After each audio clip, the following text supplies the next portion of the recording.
Wa maridin anta aiduhu qad atahu Allahu bil faraji. Kalau ada orang sakit sangat parah, sakit di atas kesakitan, diliputi oleh kesakitan, kalau Nabi datang maka seluruh sakit tadi hilang, gak ada rasanya lagi. Saking nur Rasulullah, nur kenabian. Wa zamanin anta hakimuhu zalama fihi minal iwaji. Kalau ada satu zaman kok pimpinannya Rasulullah, sudah jelas sejahtera semuanya. Di mana-mana ada korupsi, di mana-mana ada pembunuhan, ada perampokan. Ini karena apa? Karena pimpinannya bukan Rasulullah.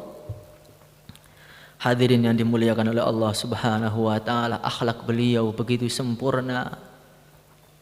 Sampai ketika beliau menjelang wafat, beliau kumpulkan sahabat-sahabatnya ini.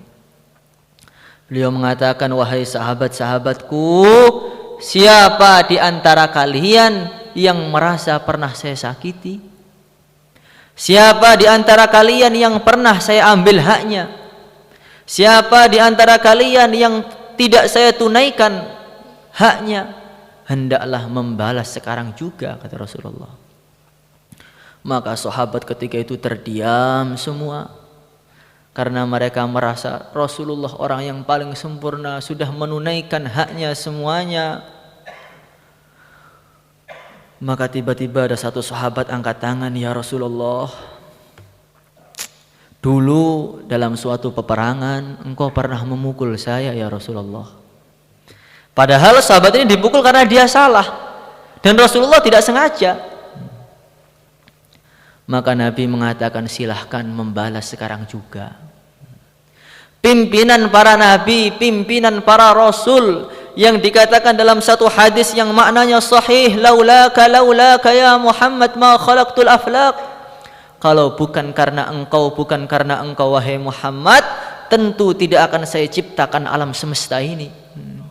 Wujudnya surga, wujudnya neraka, 7 petala langit, 7 lapis bumi, wujudnya bulan, bintang, semua ini karena hanya untuk memuliakan Rasulullah sallallahu alaihi wasallam.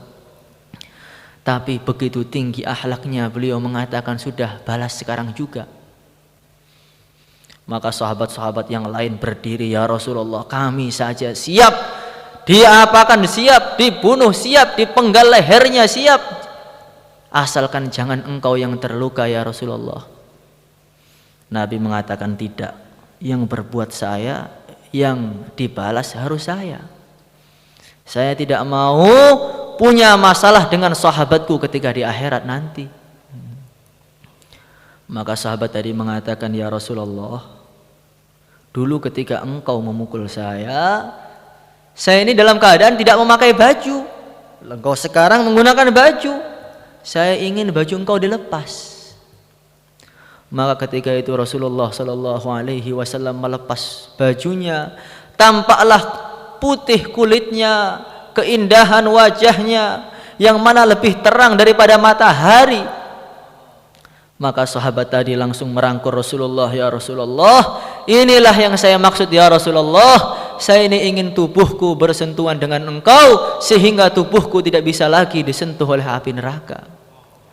Hadirin yang dimuliakan oleh Allah Subhanahu wa taala, inilah bagaimana ketinggian akhlak Rasulullah sallallahu alaihi wasallam. Sayang beliau kepada umatnya juga begitu sempurna. Beliau dilempari batu sampai berdarah, diusir di Taif. Beliau tidak menggerutu, tidak mencaci maki umatnya. Beliau mengatakan, Allahumma ighfir liqaumi fa innahum la ya'lamun. Ya Allah, ampunilah kaum-kaumku ini karena mereka itu belum tahu ya Allah. Sampai malaikat pun datang, wahai Muhammad, kalau engkau mau akan saya timpakan gunung ke atas orang-orang Taif ini biar mampus semuanya mereka itu. Akan saya datangkan petir, istilahnya seperti itu. Maka Nabi mengatakan, jangan. Saya berharap kalau bapak-bapak mereka tidak mau iman, maka anak cucunya masih mau iman. Hadirin yang dimuliakan oleh Allah Subhanahu wa taala, begitulah sayangnya yang mulia baginda Nabi Muhammad sallallahu alaihi wasallam. Bahkan ketika di akhirat, ketika hari kiamat, Nabi mengatakan para nabi disiapkan mimbar-mimbar semua. Ini mimbarnya Nabiullah Adam alaihi wassalatu wassalam. Ini mimbar yang terang benerang. Itu mimbarnya Nabi Nuh yang sekali doa orang akan mampus semuanya. Itu mimbarnya Nabi Ibrahim yang begitu indah. Mimbarnya orang yang siap mengorbankan anaknya disembelih karena Allah. Itu mimbarnya Nabi Isa, mimbarnya Nabi Musa. Ketika itu mimbarnya Rasulullah kosong.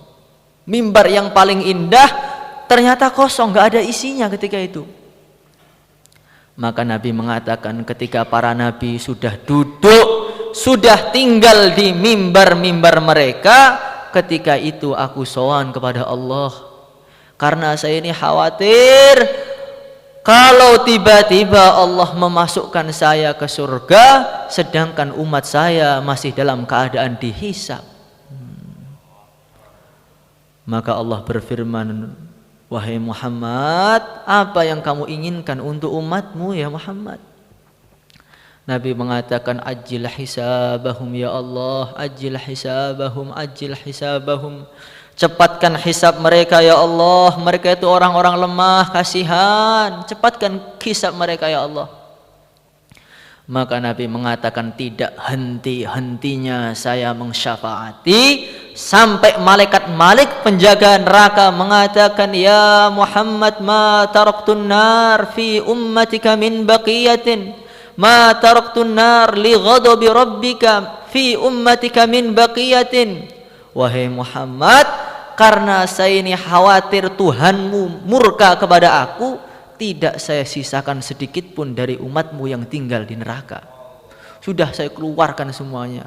Nanti kalau enggak saya keluarkan, Tuhanmu murka karena engkau belum ridho.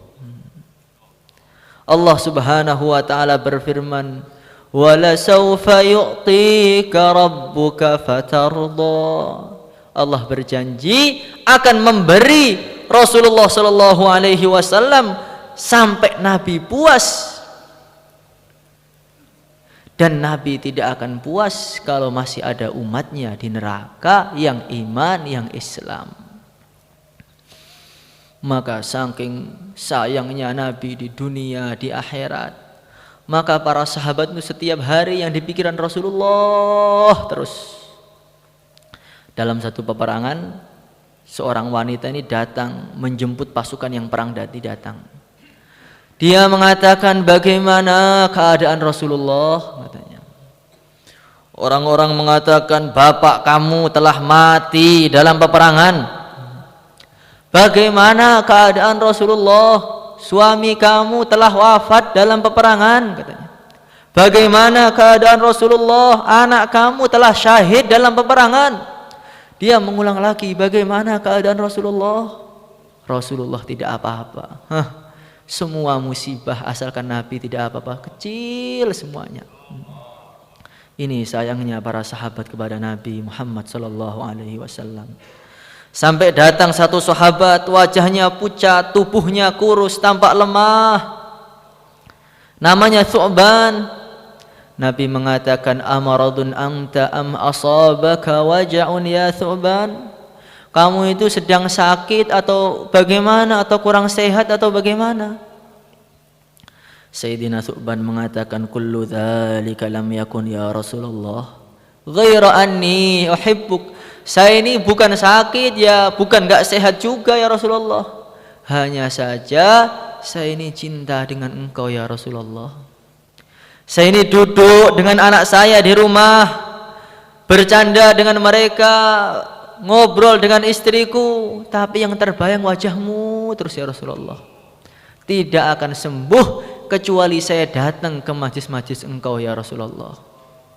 Tapi yang bikin saya kepikiran itu satu ya Rasulullah, engkau itu pimpinan para nabi, pimpinan para rasul, pimpinan seluruh manusia. Engkau pasti akan tinggal di surga yang paling tinggi, sedangkan saya akan tinggal di surga yang paling bawah. Ya Rasulullah, itulah yang menjadi pikiran saya. Apa arti istana dari emas, dari intan, dari yakut, dari zamrud, dari safir? Apa arti 2.500.000 bidadari kalau saya tidak bisa melihat wajahmu di surga ya Rasulullah? Semua kenikmatan tampak hampa semua, tanpa melihat kenikmatan yang begitu tinggi, yaitu bisa berjumpa dengan engkau ya Rasulullah. Maka tiba-tiba ars itu bergetar ketika itu.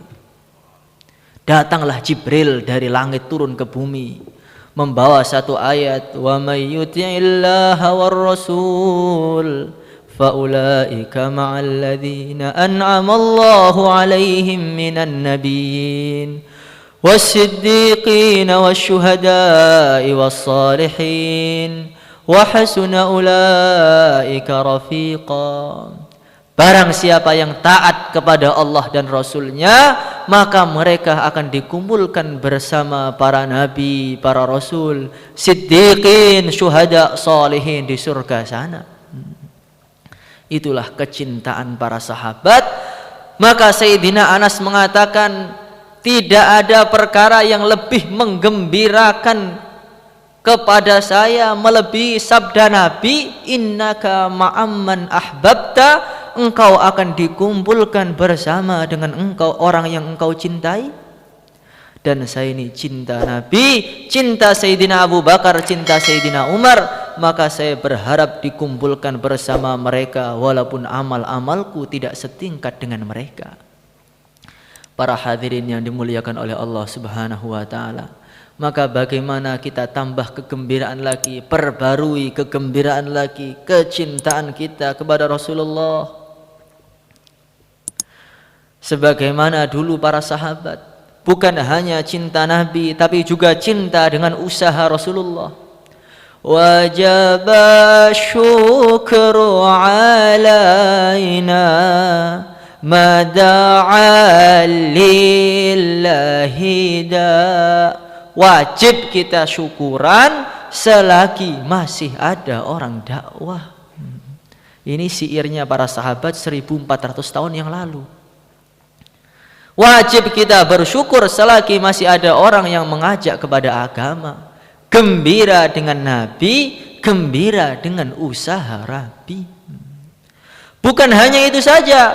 Ayyuhal mab'utsu fina ji'ta bil amril muta'.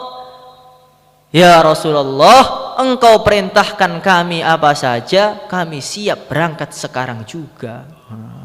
Cinta Nabi, cinta usaha Nabi, ditaskil kapanpun siap berangkat, tidak peduli bagaimana keadaannya. Pengantin baru malam pertama, ya khairallah hirkabi. Masih pengantin baru malam pertama terdengar taskilan dari Masjid Nabawi, wahai pasukan Allah, berangkatlah, ditinggalkan istri sampai mati fisabilillah. Itulah sikapnya para sahabat.